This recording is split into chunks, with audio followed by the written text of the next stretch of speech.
Hello, Geneva, and welcome back to the Sports Shield podcast. It's been a while since we've done one of these, so let's dive right into it with football and free agent signs. First up is Von Miller. He signed a massive deal with the Bills over 6 years, and I believe he's currently 32. Yeah, it's an incredible deal for someone of his age to get $20 million a year practically at the position that he plays. He will be a great player for them, but eventually he will start to deteriorate, and that contract will be a major hassle. Yeah, I really do wonder what was going through their heads when they decided to sign a player as old as he was to that big of a contract. I think it's a huge risk that they definitely could have prevented taking and possibly gone for a shorter but more front-heavy contract. I have to agree. The Rams were also making huge moves in free agency, signing Allen Robinson to replace Robert Woods, who they traded away, and Bobby Wagner to shore up their linebacking core. These are both very good signings. Bobby Wagner is still a top five linebacker, in my opinion. And Allen Robinson, coming off of a bad year, will have an immediate impact on this team because he will actually have a quarterback who will be able to get him the ball consistently. Yeah, I really hope that I loved watching Allen Robinson the past few years. Last season was a huge issue where he didn't want to play on the tag, and you saw that in his play. But hopefully, with this new deal, it's lighted a new fire inside of him, and we get to see the Allen Robinson that everybody knows and loves. Yep. Juju Smith-Schuster leaves Pittsburgh to go to the Chiefs. This is a great signing for him. He goes to a situation that's pass heavy and a team that also just traded away Tyreek Hill, who was their number one receiver. So now he'll be number two to Travis Kelce. He'll be getting a lot of one-on-one coverage because they have to double team Kelce. I think this is a great signing for Juju. Yeah, and the big one that headlined the wide receiver market, surprisingly, was Christian Kirk. He hugely inflated the wide receiver market, as we're about to talk on a little bit later. But I mean, massive money for somebody who's considered a probably top 20, so in that 10 to 20 range of a wide receiver. I wouldn't even say top 10 to 20, but 18 million a year for a receiver that was third in line in uh, Arizona. But that's the kind of money that the Jacksonville Jaguars had to give out, and they needed to get players to help Trevor Lawrence out this season because last year he had no help. So whether this is a bad signing or a good signing, I think Christian Kirk will help Trevor Lawrence improve this year from his lackluster first year. Yeah. Next up is J.C. Jackson. He's been a lockdown corner, top three corner for at least last season. I think he was insanely underrated. I think he had a great season, but he's going to the Chargers on a 5-year deal. Yeah, this is a great signing for the Chargers in a division with Patrick Mahomes and Travis Kelce, in a division with Derek Carr, now Devontae Adams, and Russell Wilson, Cortland Sutton, Jerry Jeudy. You need these top tier corners to stop these passing attacks, and this is a player that will definitely help them coming off of a great season with the Patriots. Yeah, the Chargers have made great investments in defense this year in J.C. Jackson. They're getting Derwin James back healthy and Khalil Mack. I think their defense, they know that to win that division and be competitive in the AFC West, they need to have that elite defense. Yep. And then a little fun thing for all the people here at home: Trubisky signs with the Steelers and will likely be getting the starting job there. This is great for him. He gets a solid coaching situation with Mike Tomlin and a very good receiving core, and with Deontay Johnson, Chase Claypool, and Pat Fryermuth with a very good running back in Najee Harris. So this is great for Trubisky. Yeah, I want to see what he can do in a solid situation. I still think that offensive line needs a lot of help. So we're probably going to see possibly like a Bear situation where he just kept getting hit even though he had solid receivers. But I really hope that he does well with the Steelers, and I wish him the best there.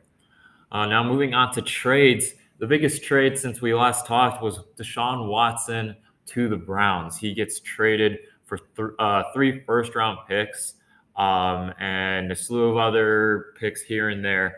But this is monumental for the NFL because this is the most guaranteed money that any player has ever gotten. Deshaun Watson gets $230 million guaranteed in the next 5 years. I think this is an awful deal for the Browns. I believe it set their franchise back up many years. 3 first-round picks. is a lot. And you already had Baker Mayfield, who you guys abandoned your relationship with when you said you started trying to go in for Watson. I mean, he was ready to lead that city. He was all in, and you had him ready to go. I think he could have kept doing well. He was somewhat of a liability, but those 3 first-round picks could have been spent in better places than going all in on one player who, if one bad play, one injury, or even any of the exterior to the sport, all the lawsuits and stuff that's been going on with him, could just be wiped out in an instant. I actually strongly disagree with you on this one. I believe that the NFL is moving towards quarterbacks, and this is a top 10, probably top 5 quarterback in the league, and this is what the Browns needed. I mean, there's problems where at quarterback, and they solved quarterback. Mayfield was good, but last season really proved that. I mean, he's a very small quarterback, and he doesn't stay healthy. He isn't very consistent, and Watson is just plainly an upgrade. And yes, you gave up 3 first-round picks, but at the end of the day, that's what you got to give up for a player of Watson's caliber. So I think this was a great trade for the Browns, and people should mirror what they're doing. Yeah. What I do think was an amazing trade for the Browns is getting Amari Cooper for a 5th or a 6th-round pick, something around those lines. Yeah, this is a steal for them. Amari Cooper, 1 year left on his deal, $20 million. I mean, if he doesn't work out, then you can just let him go. He's still easily a top 20 receiver in the league. And with Watson, maybe even a top 10 receiver this coming year. Yeah. Big ones was Davante Adams. After signing Aaron Rodgers to a massive extension, they couldn't afford to pay Adams the money he wanted from this new inflated wide receiver market. So they decided to trade him to team up with his college teammate Derek Carr to the Raiders.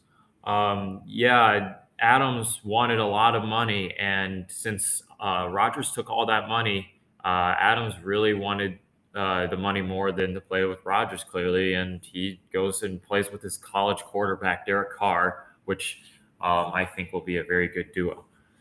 Yeah, I think it's a great deal. I think a 1st and a 2nd-round pick is perfectly acceptable for a player of Davante Adams' caliber, especially if you're a team like the Raiders and you need to you either have a decision right now. You're at crossroads. Win now or push it down the road for another 15 years, which I think is a huge mistake in the NFL. Yep. Tyreek Hill, amongst another one of those receivers getting traded. He gets traded for a 1st, a 2nd, and a 4th, I'm pretty sure. And it'll be interesting to see what happens in Miami because they got the 2 fastest players in the NFL playing for the same team. This is really putting Tua Tagovailoa on the hot seat because if you can't win with these weapons, then I don't know if you can win at all. Plus, you have Mike McDaniel who came in. He was the offensive coordinator for the 49ers last year, and I really can't wait to see what they're going to do with the killer speed of those two. I think we're going to see a lot more usage of them in the running game and around wide runs, and I think we're going to see some crazy, crazy stats from Tyreek Hill and Jalen Waddle. Yeah, it will be interesting. Like we stated earlier, Robert Woods gets traded from the Rams to the Titans. I feel like this is just a rental, just like Julio Jones was. Robert Woods is coming off of a torn ACL. So we'll see how good he is. But in this offense with the Titans, Robert Woods won't be his usual self with the Rams because they just hand it off to Derrick Henry almost every play. So, and if they're not handing it off to him, it's either going to the tight ends or A.J. Brown. So we'll see what happens. But I guess adding another weapon to that receiving core will help. One final headliner trade was Matt Ryan after so many years of playing at a consistent high level for the Falcons. He finally was traded to the Indianapolis Colts for 2 third-round picks. Yeah, this is a great trade for the Colts. They traded only 2 third-round picks for guy Matt Ryan's talent. He's still a good quarterback, and with that offensive line, with those weapons, Jonathan Taylor especially, you can definitely make the playoffs and maybe even make some noise in the playoffs because Matt Ryan isn't one of those quarterbacks that will hurt your team. So, exactly. I think it was a great move. Definitely an upgrade from Carson Wentz. Totally an upgrade. Absolutely. All right, so the NBA is right around the corner, and the biggest news is the Lakers didn't make the playoffs. LeBron James and Anthony Davis and Russell Westbrook could not work together well enough to make the playoffs. So this is huge. LeBron James missing the playoffs again with the Lakers. And what people were saying were going to be the Lakers finals matchup in the Nets barely made it into the play-in. So that's not even a confirmed playoff spot yet. They have to win a game. Yeah, with all this drama this year with James Harden being traded to the Sixers, Kyrie Irving not wanting to get vaccinated and playing in New York, so he was only able to play in half of the games. It is surprising, but when you really take a look at it, it's not that surprising considering how many games that KD has missed and Kyrie has missed and the dysfunction that James Harden caused. Yeah, so that's pretty much all we have for you today in the Sports Shield podcast. Tune in next week for another one. Have a great weekend, Geneva.